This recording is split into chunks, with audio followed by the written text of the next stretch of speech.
Седницата на Советот на општина Битола, која според дневниот ред требаше да биде посветена на локалните избори, се претвори во жестока дискусија за нацрт стратегијата за бегалци. Веднаш на почетокот на седницата, од ВМРО ДПМН и коалицијата побараа Советот да изгласа заклучок за неприфаќање на оваа стратегија, што следува како што истакнаа по изјавата на пратеникот Васко Ковачевски, кој од пратеничката говорница потврди дека во Битола е планирана изградба на бегалски и мигрантски кампови. Она што ние реагираме е тоа што Македонија, или ајде ние ќе се обратиме општина Битола, нема нити финансиски ресурси, нити капацитет да излезе во предизвик на онаква стратегија како што ја најавува Министерството за труд и социјална политика, односно владата на Република Македонија.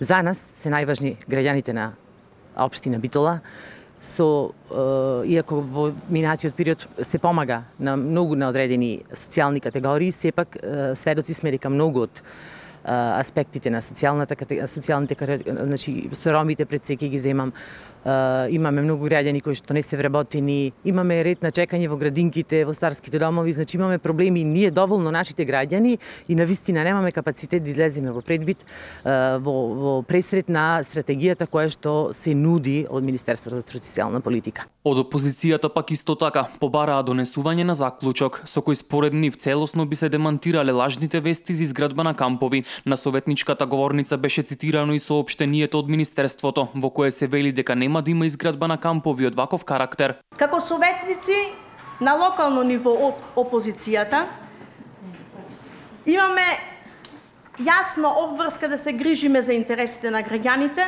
никогаш не сме ги запоставувале нивните интереси и токму затоа денес предлагаме да се донесе, значи овој совет, овој состав да донесе заклучок по повод шпекулациите во јавноста за изградба на кампови за бегалци, кој што би гласел вака. Во Република Македонија нема да се градат кампови за бегалци, нема да се даваат државјанства за бегалци, ниту пак ќе се активираат некои други мерки во таа насока. Македонија може да биде транзитна земја, но во никој случај не смее да се претвори во држава во која ќе се интегрираат илјадници бегалци. Граѓаните реагираат по однос на ова прашање, па затоа и предложен овој заклучок, велат од ВМРО ДПМН. Го дополнавме акцијскиот план, бидејќи во акцијскиот план пишува дека почнувајќи од 2018 година треба да се идентификуваат пилот општини, тоа кој што го напоменав претходно и рековте дека лажам. Акцијскиот план треба да се идентификуваат пилот општини за учество во проекти за изградба на објекти и за поврзување на донатори и на градоначалници, како да се спроведат обуки на општинските службеници за зајакнување на знаењето од областа на социјалното домување, обезбедување на соодветна заштита и за локалното население и за потребите на интеграција на бегалците.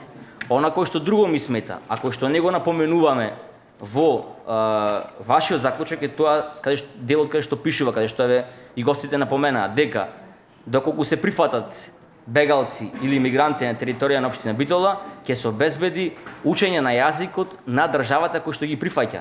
Зошто не пишува македонски јазик или Република Македонија? Кратко потоа настана и жестоката дебата помеѓу советниците, во која се вклучи и председателот на Советот, а советниците од опозицијата ја напуштија седницата. Ние како советници имаме должност пред граѓаните на општина Битола, оние кои што не избрале, во нивно име овде да ги застапуваме.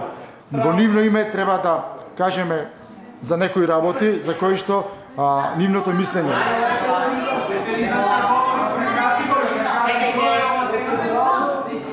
Добро, само председател, само уште една секунда. Само уште една секунда, колеги. На седницата заклучокот предложен од ВМРО ДПМН и коалицијата беше усвоен, додека опозицијскиот заклучок беше одбиен.